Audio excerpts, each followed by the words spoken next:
Kirby Air Ride did start as a sort of snowboarding game, kind of, right? There's that Nintendo 64 game that Masahiro Sakurai has said was not really like, it didn't really turn into Air Ride because he said it had a different game essence. But it was like a take on what 3D Kirby might be for the Nintendo 64. And it did serve as a sort of like inspiration for what came later.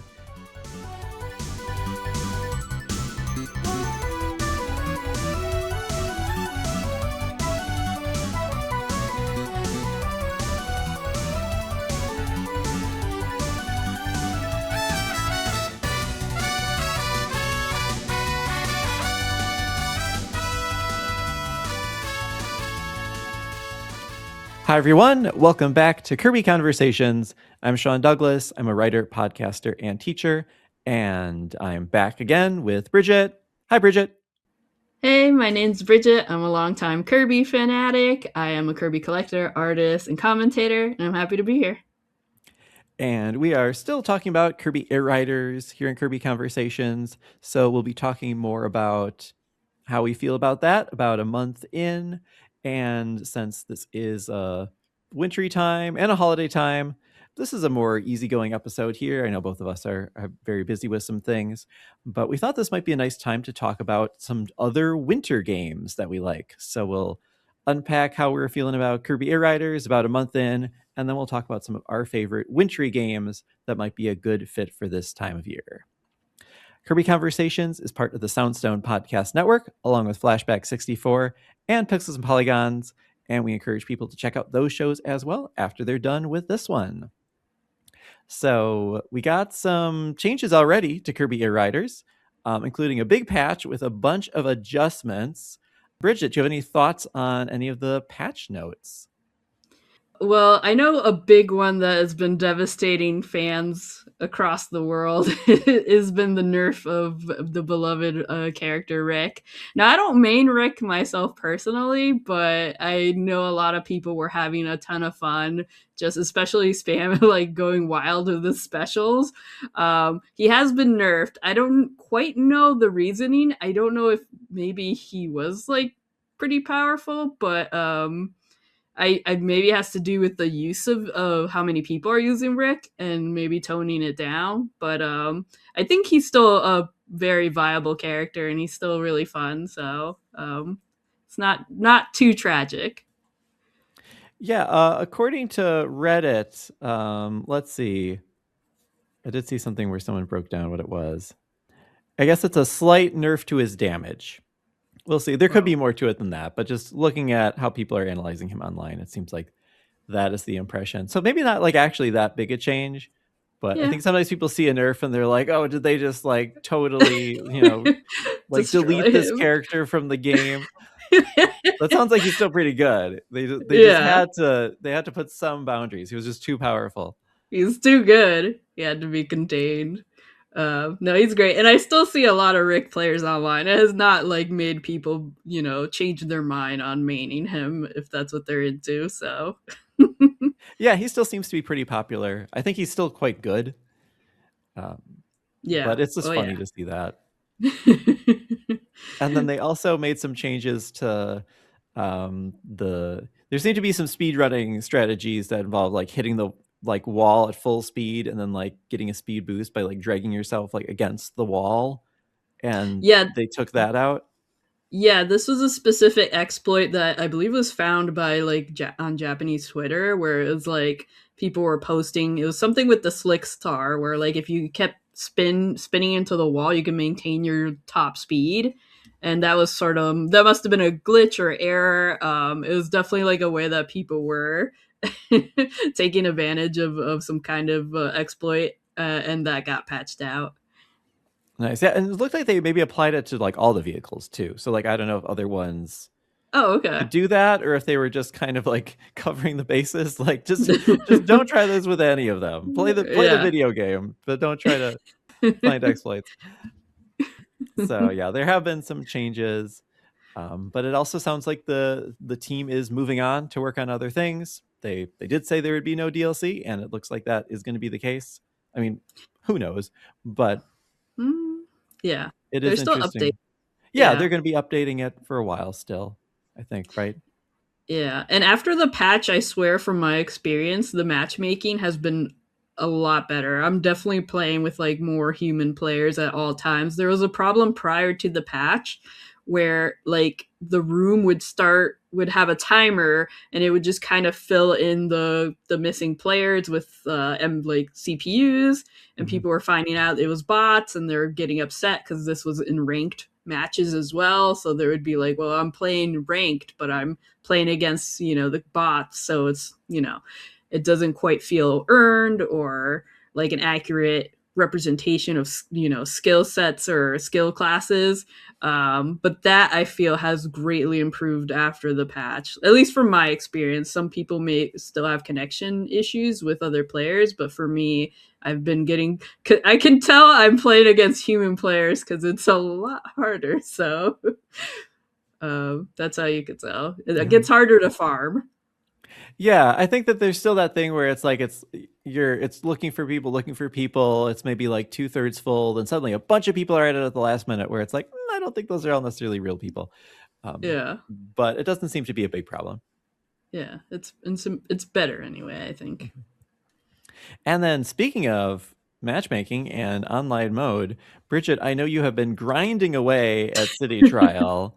I've been pretty busy, still trying to spend time with their riders. But Bridget, I know you've been spending a ton of time also making a lot of really neat vehicles that we've been sharing on Instagram and on social media.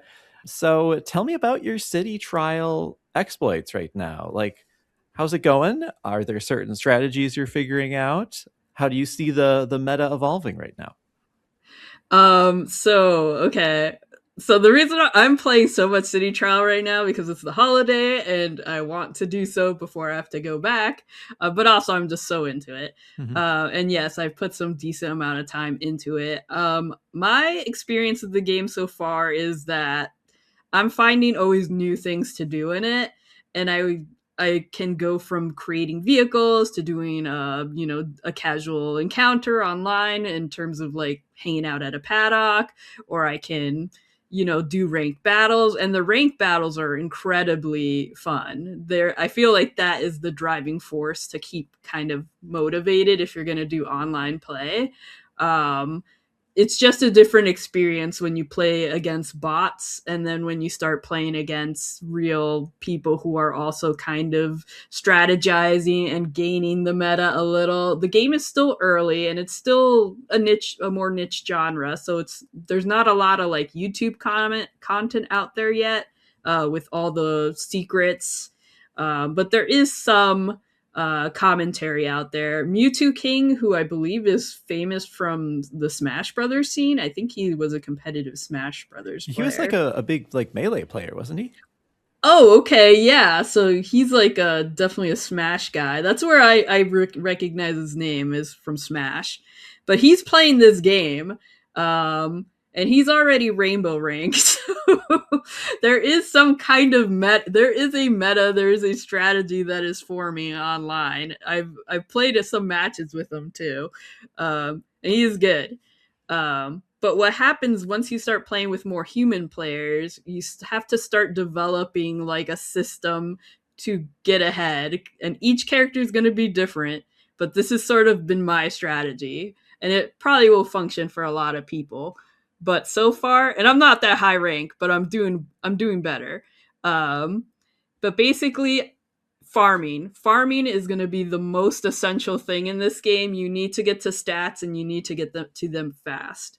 So I've been sort of eyeing vehicles at the start of a match, which with good handling. So things like wheelie scooter, wagon star, the chariot, things like that are very nice to start off with, and then going immediately to areas like Crystal Cave or the underground mall, and like really like gathering as many like especially top speed patches and a variety of patches, especially for speed, right at the get go, because that's gonna make it so that you can get to other patches faster. um And from there, you can press the start button to keep an eye on kind of what stats you have. If you see you're getting more in wing, if you're getting more in weight, speed, things like that, plan accordingly. You can now jump from vehicle to vehicle in this game, and it's very much part of the strategy. Like, keep an eye out for other vehicles, what you have, and if you can steal vehicles from other players, you can totally do that too. Um, and yeah, keep an eye on that. And once you get to the end of the match and you're doing as much collection as you can from events, from getting very offensive, which I highly recommend, every time you hurt another player that's making them drop patches, it's worth doing. Um, and getting more aggressive too, so that by the time you get to the end of the match, you can kind of see what you have, plan accordingly, and choose like the best event for your build. If you have a lot of speed and weight, do like a drag race or a rail. If you have a lot of offense, defense, HP, especially with decent handling, like you could do a boss battle, a big battle. Um, and if you have a lot of glide, any of the glide challenges are good, especially if you have vehicles like Paper Star and Wing Star. So it's very strategic. There's a lot you can do and take into account, even with as randomized as everything is, to like build and do things to kind of get ahead. There will always be like random things that happen, but it's part of the fun, I think. And that is my strategy so far. There's other things too that I'm sure I could mention, but Yeah, I find like going underground is a good idea. I feel like I it's find a lot of good. things down there. Yeah, the crystal area seems to have a lot. It seems like I get burned by gliding sometimes because I'll start to get a few gliding and be like, I could go for this, and then I don't quite get enough to be like really good at it. And it feels like you shouldn't go for gliding unless you really think that you're going to be just like a like really, really, really effective vehicle at gliding. Like you shouldn't even try it because like somebody is going to be like just the super glider of the round, and if you don't think you're going to be that person, like just don't even go for it. Uh, Actually, if you so- have moderate gliding and moderate handling with some speed, you could do challenges like the button challenge and gourmet race, and there'll be bigger like food items on the top of buildings that you can reach that on the ground players can't, that you can collect and are like worth more points each. So there are times where gliding could give you an edge on some other challenge, and you don't have to quite throw out the build. You might just have to reconsider the challenge, which Mhm. might not be glide focused initially, but benefits. Yeah, that's a good point. I was thinking more like the distance one, Oh or yeah, some of the ones that that's just rely on like really raw gliding ability. I feel like it's always good to like snatch up anything you could find, right? So like obviously go for the gliding, like if you see it and it's convenient. But it seems like there's, I mean, not that I normally do amazing or anything like that, but I've noticed like the mediocre rounds that I have, it's because I got like a little bit of everything, but wasn't like particularly good at any one thing. And I think that that can be kind of a trap too. Do you yeah. notice If that you get happening? Yeah, if that happens to me and I have a build that is just even keel, like just bland, like even stats, that's when I do like gourmet race or things like that. Because those, if you have too much stats, you can't control yourself. You can't collect anything. You're just flying off the map. It's actually bad to have a lot of speed or too little speed in those challenges. Um, but yeah, it's tough. I feel for glide, the glide's tough too because Starman is very popular and is like so like the best glider, that if you see someone who's a good Starman and they're getting a lot of glide and they got the paper star, it's almost like, why am I gonna compete with this guy in glide? But you never know. Sometimes they don't get as much glide. But yeah, I think I would go for glide if you feel you have the stats and you might get like something like target or gourmet where it'll be good too, or if you feel you got so much you're like, I'm pretty confident, because it's going to depend on your character and your vehicle too. Like if you're a big character and you just got like the shadow star or something, which is like good, okay glide but not the best glide, But you got decent glide. It's like you'll probably do okay, but the person who's got the better glide and the better glide like character is probably gonna just beat you. Yeah. Mhm. Are there certain stats that you find just like aren't very helpful? I think the stat that people say is like the most useless is charge. There's certain vehicles that I think do benefit from charge, but it's probably like not the most essential. I would say get top speed immediately. Yeah. That'll get you to other patches faster. Um, and then weight is good for breaking boxes. So if you see some weight at the beginning and you're gonna be smashing things, go ahead and grab that and start smashing. Wing is good, obviously, if you're doing like anything. The thing with the stats too is they affect multiple things. Like they're not just like weight kind of affects speed too. Like if you're doing a drag race and you're both really fast and really weighty, you're like an immovable, like you're an unstoppable object coming at like Mach speed. So like you're just gonna like get ahead of everyone, especially if you're on a big vehicle. So and I have to stress like the use of items too. Like I think people want to play city trial and just like collect, which is nice and relaxing. You could do that, but when you're playing ranked, you want to take advantage of anything that attacks, and plant bombs, use plasma. You could charge it, and it's like a homing attack that you can use. So use that. Use bombs. You could drop bombs behind you. I've had two racers like chase me across the map. I was holding a bomb. I turn around, head in the other direction, drop the bomb behind me, and they just like ran into the bomb, like taking bomb damage, which gets you patches. Like you just use whatever you can strategically. Doing damage to other people is just always going to help you, and it's going to get you patches. Mhm. And I know you normally play as Marks, right?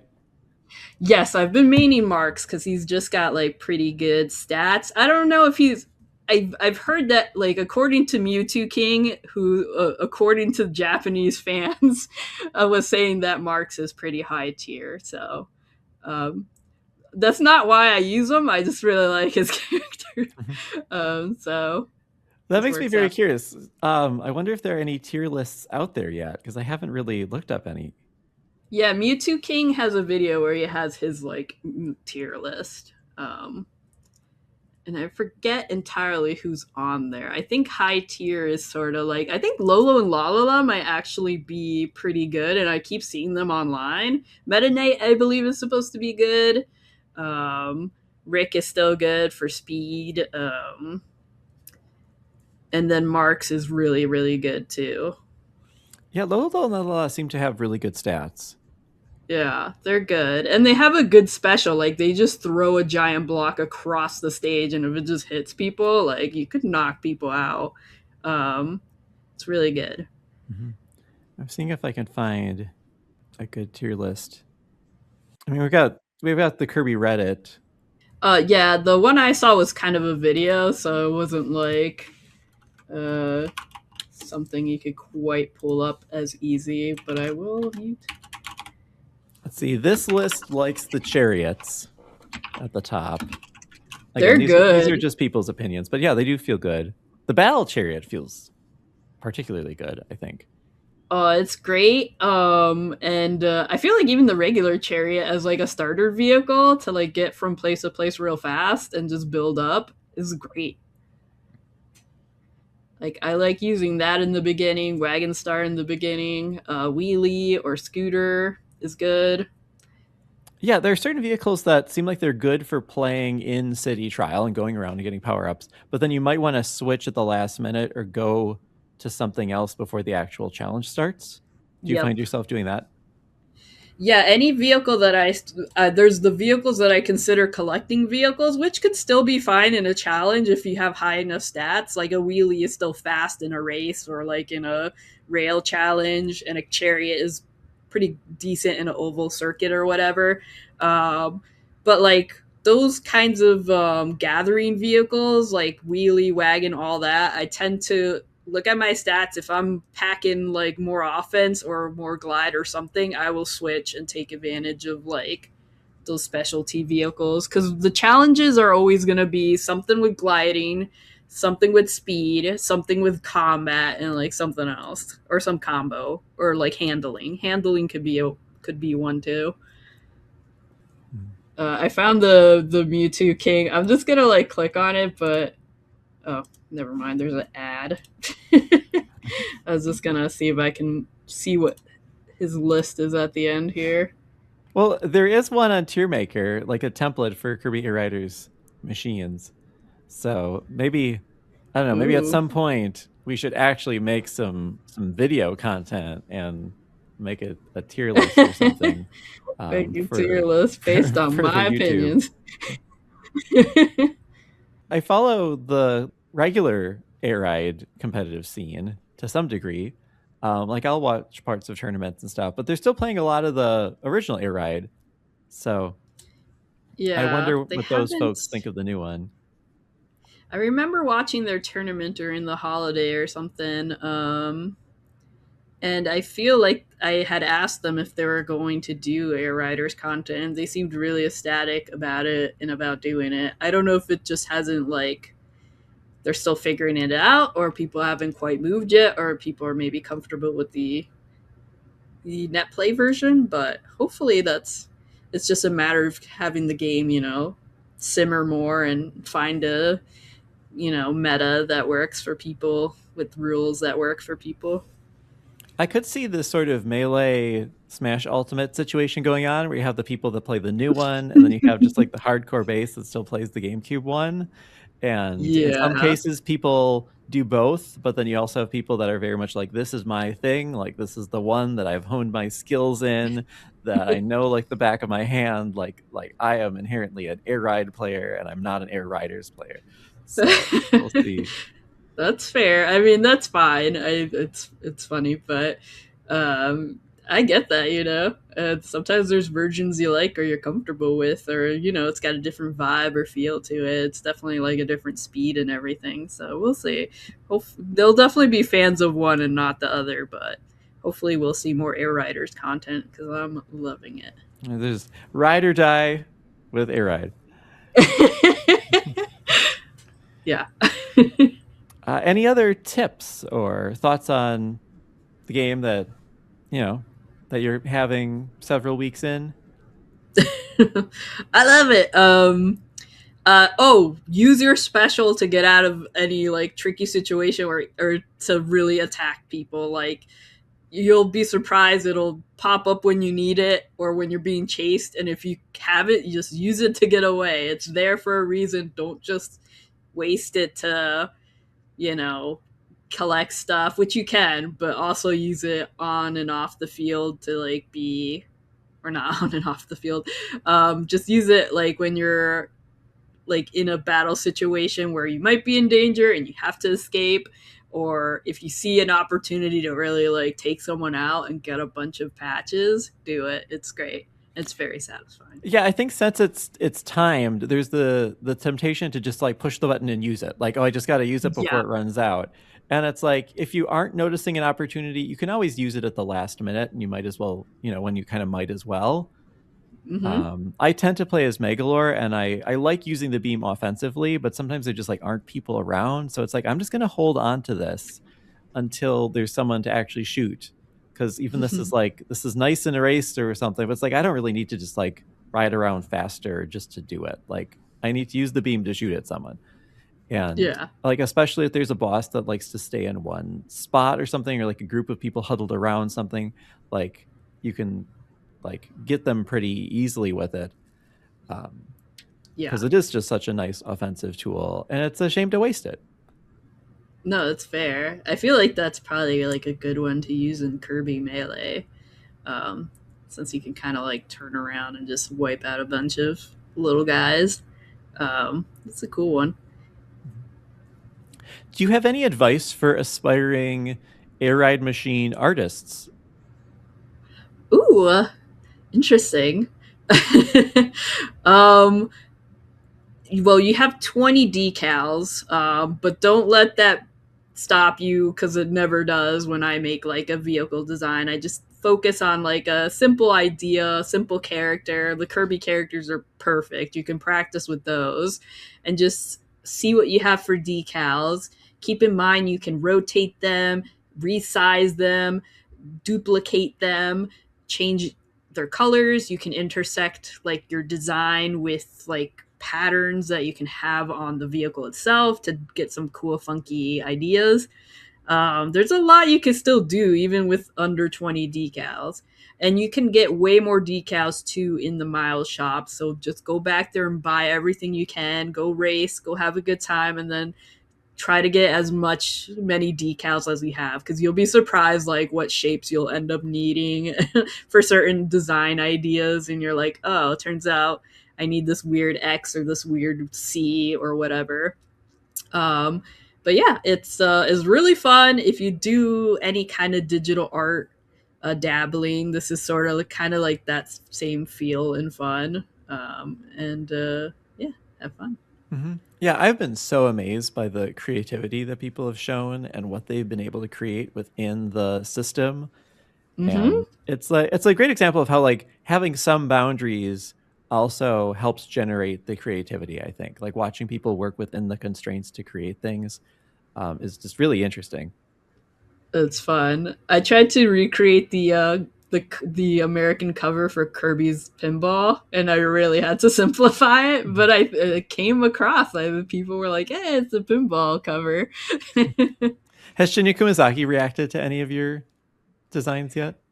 No, but I don't really show them to him. They're like on my own profile. I don't know if he would say anything.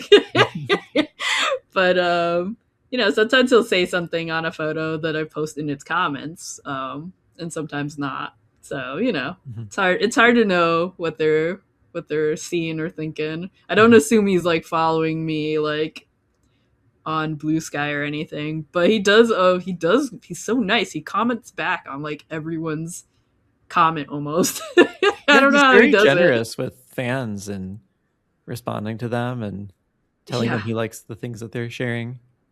yeah, he's very sweet, and I don't know how he does it between so many social media. All right. I think that kind of covers everything that I felt like, I've been thinking about at the moment. I do want to keep doing more ranked mode. This is just such a great game for like hopping in, playing for a little while, and then moving on to something else. But I do want to develop more of a strategy because I think like I'm still at the point where even if I'm not aimlessly driving around, I do find myself in the moment being like, I should have a strategy right now, and I don't really have one. It's like I just know the places that tend to have good power ups. I know what mistakes I've made in the past that I don't want to make this time around or whatever. Like I can keep kind of iterating on my strategy, but I don't know that I have like a really consistent game plan yet. So that's something I'm still working on. I think your tips are going to be really helpful for that. I hope so, because I've so far I've made it to blue rank. I'm trying to rank up to violet. I've been doing better. I've been mostly getting like second place, third place. I've been doing a lot less like dying all the time, especially as marks. So I see that as a good thing. And as long as you're like doing not last place, you'll just get some rank, and you could keep collecting that bit of rank as you keep doing better with the occasional first place, like scoring you even more points, and eventually you'll get there. So you don't have to feel too bad if you're always like third place or second place or something. Like at least you're making progress, which is nice. Mhm. Yeah, I was going on today and I was wondering like, I wonder if I'm going to run into Bridget. But then I was like, there's no way she's in the same rankings. Like she's way ahead of me at this point. Like, Yeah, I don't know. I was talking to someone else who I had just played with, and I had unfortunately knocked them out. But then they messaged me and they're like, "Was that you?" And I was like, "That's me." And they're already violet, so I mean, and I'm just finding out about rainbow, so I'm still, I'm still not peak player, but I'm learning, and it does take time. So have hope. I do like the ranking system with the colors. Like it has a ranking system, but it doesn't feel overly competitive. And they're pretty Mm-hmm. generous with like giving you like points toward ranking up even when you don't come in first. So Yeah, it's nice. mhm.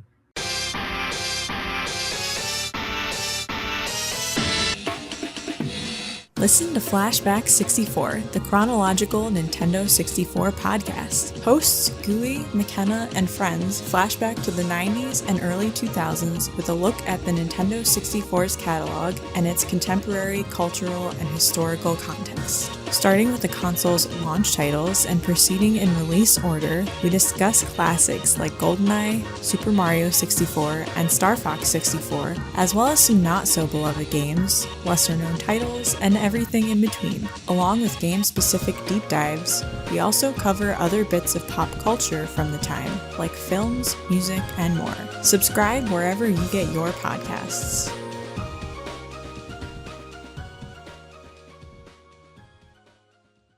Another thing I thought we could talk about, since it is going to be January when you're listening to this, is games of the winter time. What do you like to play in the winter? What feels seasonal for you? Maybe it's something with more of a wintry theme. Maybe it's something with actually like totally the opposite. Maybe you want to play something that feels more like summery or tropical or something because it's the cold of winter. So there's a lot of ways to approach what might be considered a winter game, but we have a few recommendations for games that we like to play in the winter time. Bridget, would you like to start us off with a winter game recommendation? Sure. So I really sat down to think about seasonal games or even games I just associate with this time of year. Or even games I've played in the past that evoke like a winter cozy vibe. Although, first off, I really have to mention this game because it's just a big one. And I don't know if maybe you have this on your list or not as well, but Animal Crossing games in general have like holiday events, and they're pretty like a big part of the kind of holiday events in general that the games have. This one in particular gets called Toy Day, and you're able to give toys out to your neighbors, get holiday decorations. There are lights on the trees, and you could also, in the new game, you can build decor. Oh, and you can build snowmen, which is cute. It has been a long time since I've played an Animal Crossing game, but sometimes I do see other people playing it, and I just feel kind of like I'm missing out, right? I remember playing it as a kid, and several of the games growing up, and it is fun to have a game that relates so closely to what's going on in the real world around you, and to feel like they're celebrating in their little digital world while you're celebrating in your real world. And I don't play a lot of games that feel that kind of like life simmy anymore. But the most recent Animal Crossing did look like a lot of fun, especially when especially during the pandemic, and Yeah. it just seemed like the perfect like third space for people, right? When you couldn't leave your home, but you could still go to like your Animal Crossing place. Yes. So yeah, it seems like it's still going strong, right? Like I don't really follow a lot of like Animal Crossing creators or anything either. And I feel like I used to just kind of organically see like, oh, someone came up with this cool themed island or something like that. And I don't see that as just naturally in my feeds as much as I used to. But I should probably go looking into like the community for that and just see what people have been up to over the past few years, because I'm sure it's really impressive. Yeah, I'm sure people are still playing the game. Yeah. Probably a lot less since the pandemic ended and people sort of moved on to other games. Also, it's like been on the Switch for a while, and people are probably ready for whatever the next update or big feature is. I believe there's an update coming up for like the Switch 2 version of the game, or although I think it might be available on all versions. It's just like I think a general update. There's also like kind of well, sorry. I guess I'm like forgetting too that there's also the NSO, like the Nintendo Online features where you can decorate and things like that got added post the game as well. So there's like a lot of content with that game. But it's just one that I think of when I think of winter, just because you can celebrate the holidays in the game, inside the game, which is cool. I've done it in the past. It's fun. Mm-hmm. Yeah, and then when I think of winter games, one that immediately comes to mind for me is the SSX series. So, like on the GameCube, there was SSX Tricky, there was SSX 3, and there was SSX on Tour. And there was like there are other games in the series, but those are the three that like I'm familiar with. And I feel like snowboarding games are just a perfect fit for wintertime. And I felt like it also made sense to talk about it on an Air Riders episode, because I think that snowboarding games do have a lot in common with Kirby Air Riders. So if people are into the idea of a racing game that's also pretty frenetic, kind of larger than life, not realistic, I think the SSX series in particular is going to be really good for that, because it's the very arcadey, very fantasy, over the top interpretation of snowboarding that makes those games so fun. And Kirby Air Ride did start as a sort of snowboarding game, kind of, right? There's that Nintendo 64 game that Masahiro Sakurai has said was not really like, it didn't really turn into Air Ride, because he said it had a different game essence. But it was like a take on what 3D Kirby might be for the Nintendo 64, and it did serve as a sort of like inspiration for what came later. And I think there's a lot to actually unpack with that Kirby Air Ride for Nintendo 64 that never was. But I think that could almost be like an episode in of itself, because there's the Kirby's Air Ride for Nintendo 64, and then there's like Kirby Ball 64. Are you familiar with that one? It seems like maybe like Dream Buffet is kind of like Kirby Ball 64. If you haven't seen it, you should maybe you could look it up right now. Yeah, let me look that up, because there's I don't know. A Trusty Wick Kirby episode, Trusty Wick Kirby article all about it. Well, maybe this should just be our coverage of it, because I don't know that there's going to be like a ton of extra stuff to do if we wanted to do a separate episode on this. Kirby Ball 64. Oh, I have to put 64 on there. I only put Kirby Ball. Oh, wait. Was this going to be like the, wait. No, this wasn't like the Canvas, or not the Canvas Curse, the Tilt and Tumble follow-up that was going to maybe be on GameCube. This wasn't related to that, right? No, it's something else. Whoa, okay. I thought this was that. It's also a similar thing where you're rolling Kirby around, it looks like. Yeah, and there's like little arenas, but then there's like also mode where he's on a board. Oh, it was a planned sequel to Kirby's Dream Course? Oh, that's cool. That would have been awesome. Oh, there's Kirby games that had planned sequels that never got them, and it would have been awesome if they got them. Yeah. It is interesting that, like, I think Dream Buffet is a little bit like what this was going to be, in the sense that you're like rolling around as a ball and you're competing, and there's like a maximum tomato that can make you bigger. Oh my god, the background looks so cute. It's sort of like it's kind of the background from like some levels in Kirby Superstar, with the mountains and the clouds.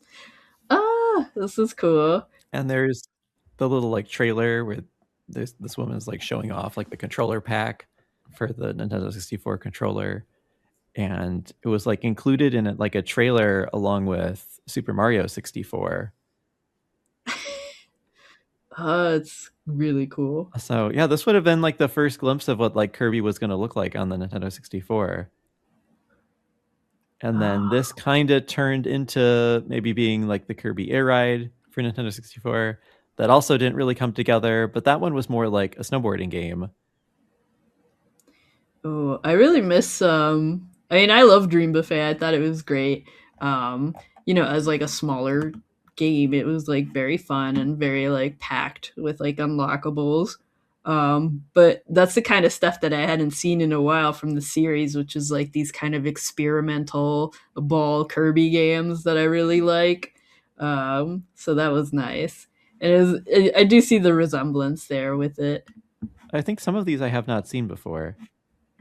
Or if I had seen them, I had just kind of forgotten about them. But we've got him like in the air by some like rainbow rings. There's a lot of good stuff here.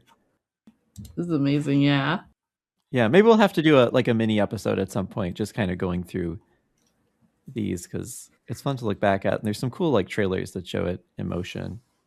It's really cool. It's so sad too. It's like all these Kirby games that get canceled or changed or whatever. I mean, it's good. I'm glad we got the games we have now too, but these sequels seem cool too. Yeah, we need like the Kirby Air Riders demake now, right? that reimagines the Nintendo 64 one. Yeah. 4-player split screen match. Cool. I like how we have like this like really sophisticated modern version of this game, and we're looking back at this one from like 30 years ago being like, oh, too bad that old one never came out. And yet it would have had such interesting charm, right? It would have changed it would have been a different Kirby timeline. That's true. And I don't want to live in a timeline without Air Riders either, so it's kind of brutal. Yeah. There's like some butterfly effect thing, like you go back in time to get the old Kirby Air Ride, and then like the new one never comes. Oh And then you no. come back to your own time and it's not there. And in that timeline it flopped or something, and they decided never to make another one. Oh my god. Yeah. And who knows what other like global events have changed as a result of you. Oh wow. Just send, seismic waves through just the geopolitical landscape because you messed with the history of Kirby Air Ride for Nintendo 64. I mean, honestly, if history was a little bit different than now, but in a positive way, it might be worth sacrificing. True. As brutal as much as I don't want to live in that world. Yeah, maybe that was the ultimate sacrifice we made by getting Kirby Air Riders. Oh god, I think about that sometimes. On a slightly better 2025 in other ways, maybe. But yeah, so snowboarding. Kirby Air Ride does have some connections to snowboarding in the sense that it kind of used to be a Kirby snowboarding game. But if people are into snowboarding games, especially ones that are less real like simulations and just fun arcadey experiences, SSX Tricky is a fantastic game. I think it was on like different consoles, but I've played the GameCube one.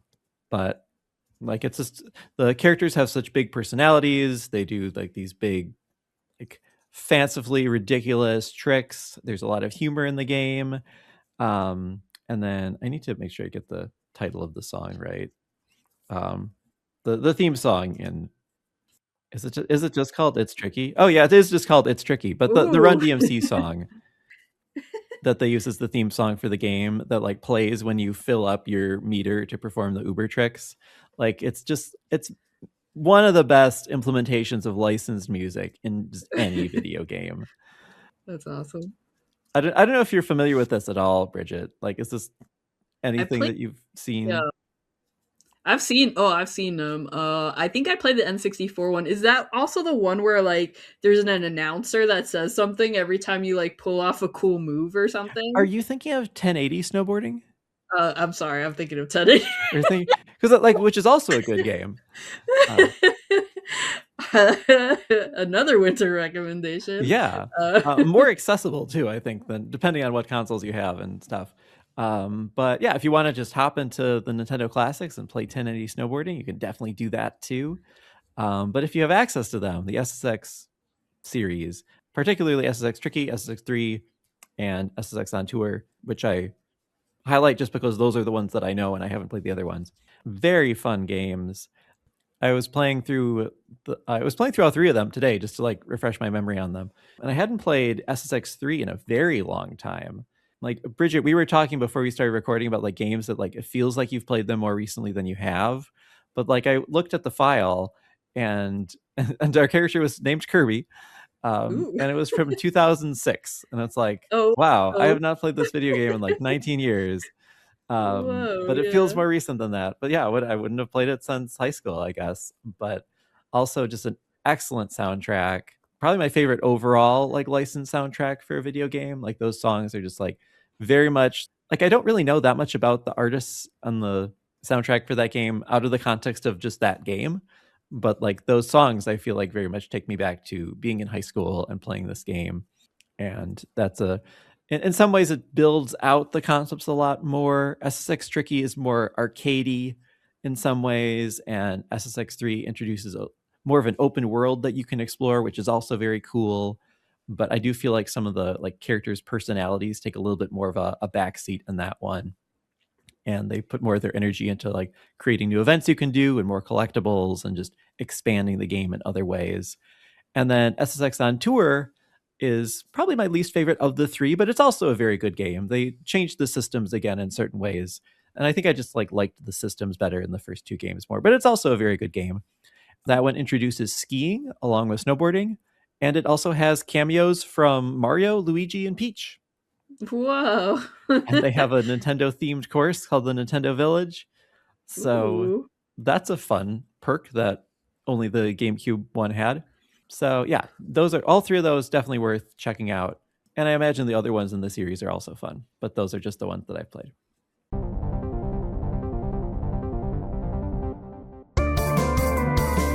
Hey everyone, my name's Darren Hupke. I'm a writer, publisher, and podcaster.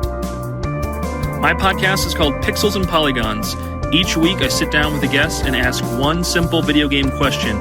It's a random topic each week and it leads to a fun conversation. You can find it on your favorite podcast platform every Friday, and you can read more about it at pixelsandpolygons.net.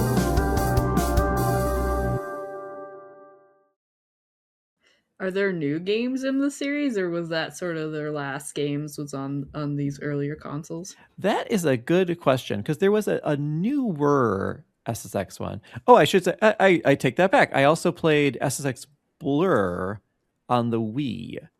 I didn't play a lot of that one, and that was more focused on motion controls. And I don't remember.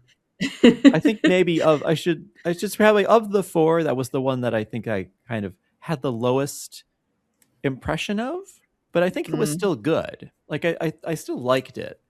It was kind of from a time when everything coming out for the Wii was like, now we've added motion controls. And it's like, I don't know that it really needed motion controls, right? No. But it was still fun. And yeah, I should see what the most recent one in the series is. I thought there was one from not really recent, but more contemporary than the 2000s. Yeah, I'm familiar with the name of the series and seen the games at Blockbuster and stuff, and it's just been a while since I've heard the titles, and yeah, I've always heard good stuff. Yeah, the most recent one was just called SSX, and it was from 2012. So yeah, it has been a while. Yeah. I wonder if any other series have really taken the mantle up to be the arcade snowboarding franchise, because I don't really, nothing immediately comes to mind, but there might be some cool indie games out there that are trying to kind of capture the old magic. It'll be interesting to know. Yeah. Sometimes some niche thing sort of rises to be oh, remember these games? We created a new one, and it doesn't necessarily have the same kind of budget and everything, but it's oh, that's cool.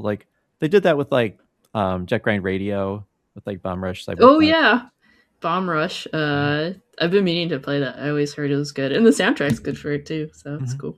Yeah, I have that for the PS5, and I just have not really played it yet, but that looked cool.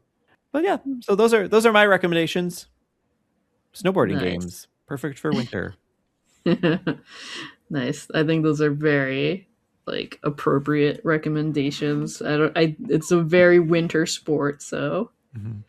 And you can just play it and imagine it's Kirby. Yeah. That's how I play all my games. Yeah. In SSX on Tour, it is more focused on creating a character and going on tour with them. And I had made a character that kind of looked like myself at the time, so I would have been in high school. And I had this sort of sage green coat at the time, so I'd given my character a coat that was the same color, and there were these green pants that I wore sometimes that I gave my character, and there's a reddish hat that looked kind of like a red hat that I had. So I kind of made it sort of look like myself. So it was funny playing that again today and being oh, I'm playing as my teenage self again. It was a very interesting time traveling experience going back to this game, where it's it wasn't just a game I hadn't played in a long time, but I was playing as the younger version of myself. Oh my god, there's gonna be a day where I'm really old and wrinkly, and I'm gonna turn on Animal Crossing and see my me self or something. I'd be oh god. like I know, and like if I were to boot up like the old Wii, like there are Mii's there for people from my family that like have since passed away and Oh, stuff, right? Like it is interesting how certain people like, you know, they get kind of, not that that was their legacy or something like that, but like how they get sort of preserved in these certain contexts and games sometimes. oh wow, yeah. I would not delete those. I have amiibos of people, not amiibos. I have Mii's of people too that I have that I know. That is interesting too. Sometimes people create characters from like partners and loved ones that are in games too. Yeah, that's heavy stuff, but it happens. I guess we should appreciate what games preserve then. I don't think you could make Kirby very well though in SSX on tour. I think your character has to look like a person. Can you make your person pink? Oh, that's a good question. I'm not sure. Because then maybe you can. That's what people do in like Tekken or Street Fighter to put like Kirby or something in. They'll just make like a pink guy and give like him the weird face. Yeah, I feel like I've seen like Kirby in like Soul Calibur or something. It's like, Yeah, that's maybe what I'm thinking of. Yeah. I'm looking up Kirby Soul Calibur now. Oh, yep. Yep. I've seen it. There's some interesting Kirby's here. It looks like a very low budget, like theme park mascot. Yeah. Like they couldn't afford the more authentic one, but like here's a person in a pink suit with like a dome on their head. Or it looks like I don't know if you're familiar with this Japanese like YouTuber internet person who dresses up in like the funny like pink like bodysuit with like glue like kind of like glued on Kirby face, and he plays like the music from Kirby games on a violin. I have not seen this. I'll have to send it. I'll send this to you. This is one of those things you just gotta watch. Right. Sorry. I was gonna say I have some other recommendations. Yeah, I was just gonna say, any other winter recommendations before we go? Ooh, I had a couple, but I can go through them real fast. You don't have to go through them fast if. Oh, okay. I guess you can give them as much time as you think they need. Well, I'll just say a bit about each. I just wanted to mention these because I associate them with winter. One of them that I chose was Kirby's Epic Yarn, which I thought was like a really good, relaxing, like invokes that feeling of being cozy indoor type of games. It has the craft style and festive like theme in one of its levels called worlds called Snowland, where there's little snowmen and lit trees. And it's very nice. That's like a nice winter game. I also put down Mario 3, which is not necessarily a winter game, but I associate like winter with getting like a Nintendo system for Christmas and then getting Mario 3. And I feel like Mario for a lot of people is probably like their winter game because it's probably what they're getting with a Nintendo system. And for me, that's going to be Mario 3. And then I also mentioned Skyrim, which has wonderful winter landscapes and even an area called Winterhold in the north. And there's a whole quest line. I don't have to get into it, but it's got some great winter areas, great music too, and it's good winter game too. Mm-hmm. Yeah, I was thinking of Kirby's Epic Yarn as well.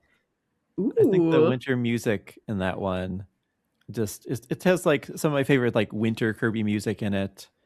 Mm-hmm. I remember one year for Christmas we put some on in the background in the morning while we were doing our Christmas things. Aww. That's nice. Mm-hmm. Yeah. That's a game we really haven't talked very much about on the show yet, but I know we should definitely cover it at some point. For sure. Mm-hmm. I do like the winter levels in Kirby 64 as well. Mm-hmm. I think the factory really stands out to me. Yeah. And if we're going to mention other Kirby games, Forgotten Land is also like a winter associated game that I feel.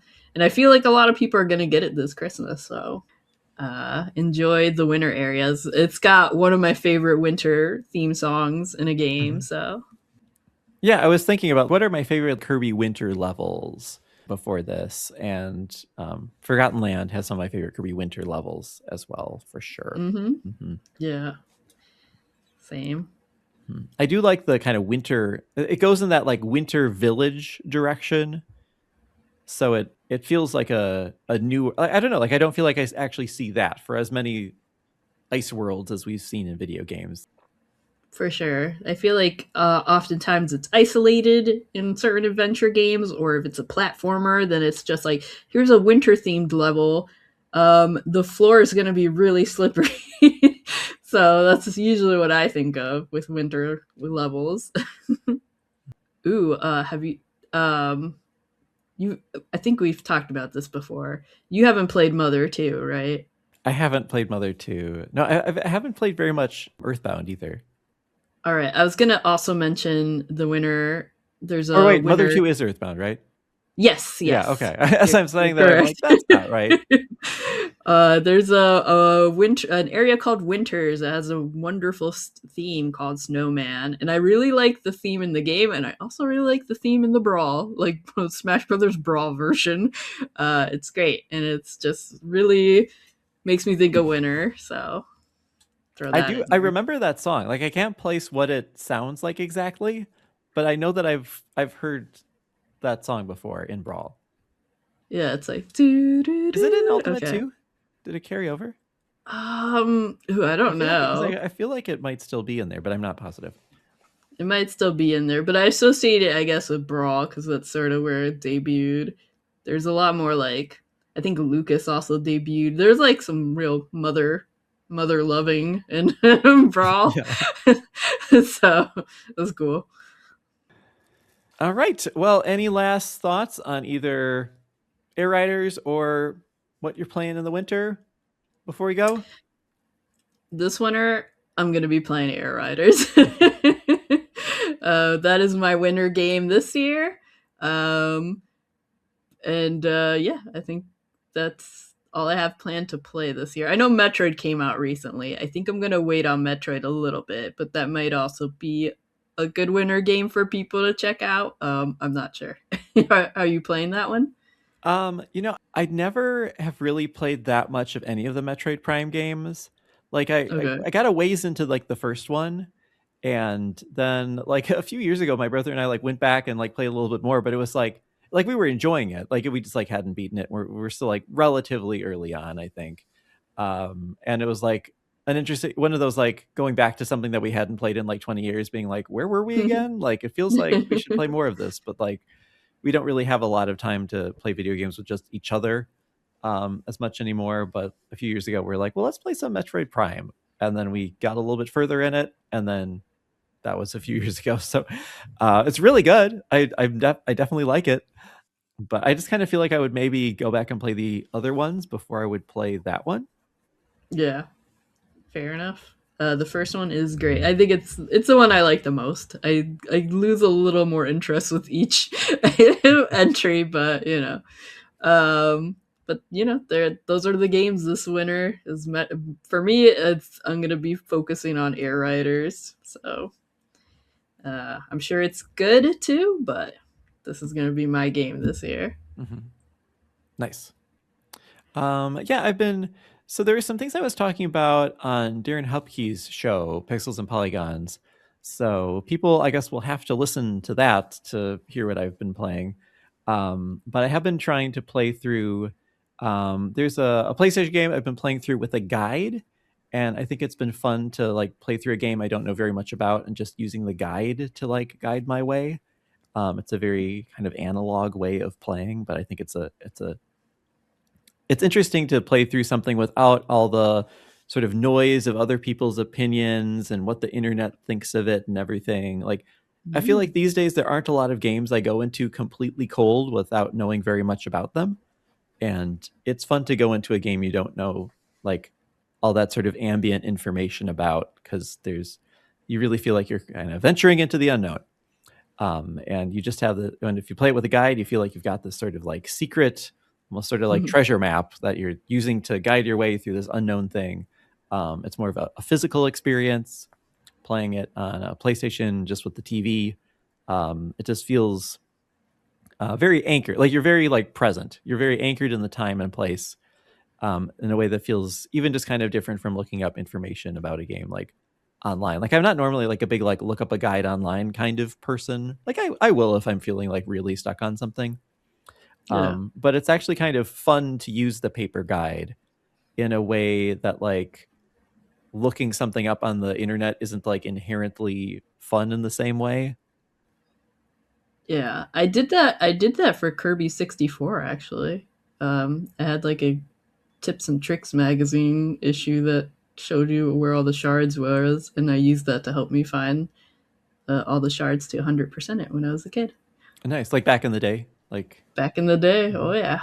Yeah, that's sort of like, because I remember like looking at Nintendo Power for information about things and stuff back in the day, and it's just been so long since I've played through a game in that way. And I think that there was something kind of magical and mysterious about games back then that is lost a little bit when you're seeing all these reviews before you play something and seeing all this discourse before you play something. And the internet is great. Like it's great having access to all these things and YouTube and everything to like learn so much about games in a way we couldn't before. But it is fun to feel like I'm having my own really grounded experience with something that's just like me and the game and this Brady Games guide, and to feel like I really am kind of going into an unknown and not sure what's going to happen next.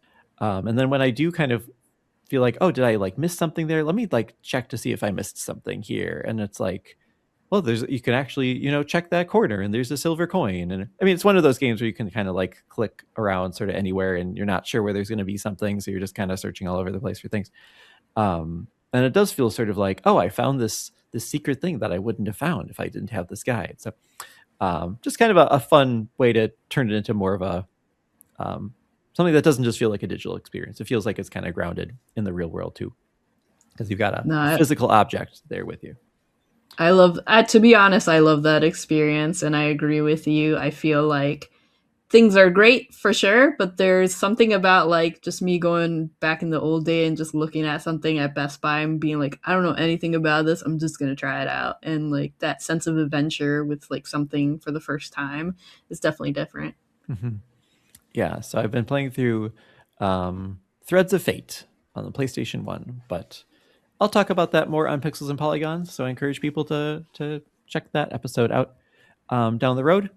And then Soul Calibur 3 was just added to PlayStation Network, which is one that I remember like a friend having, and I played it a little bit with him like a long time ago.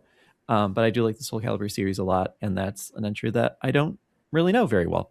So I'm going to be checking that out over the next few weeks as well. And dabbling in all sorts of things. I've got such a backlog, but all games are going to be our winter games. Yeah. Too much to play. But whatever game you're enjoying in the winter is the perfect winter game. Mm-hmm. Yeah. So if you're listening to this in January, I hope everyone has had a happy holiday season. Happy New Year. This has been Kirby Conversations. I'm Sean Douglas. I'm here with Bridget. And this show is also hosted by Gigi from Wick Kirby, who is on vacation right now, but she'll be back soon. This show is part of the Soundstone Podcast Network, along with Pixels and Polygons and Flashback 64. We encourage people to check out those shows as well. And you can find us online. We're most active on Blue Sky, but we've got a few social media channels, and we encourage people to subscribe to the Soundstone YouTube channel as well. We are going to try to do more video content in the new year. And some new collaborations between our different podcasts and stuff. So hopefully people will look forward to that, and you can see that on our YouTube. So please give that a subscription as well if you're feeling like that's a place where you might want to get more content from us. Anyway, that's our show, and we will be back with more Kirby Conversations soon. Thanks. Bye. Bye.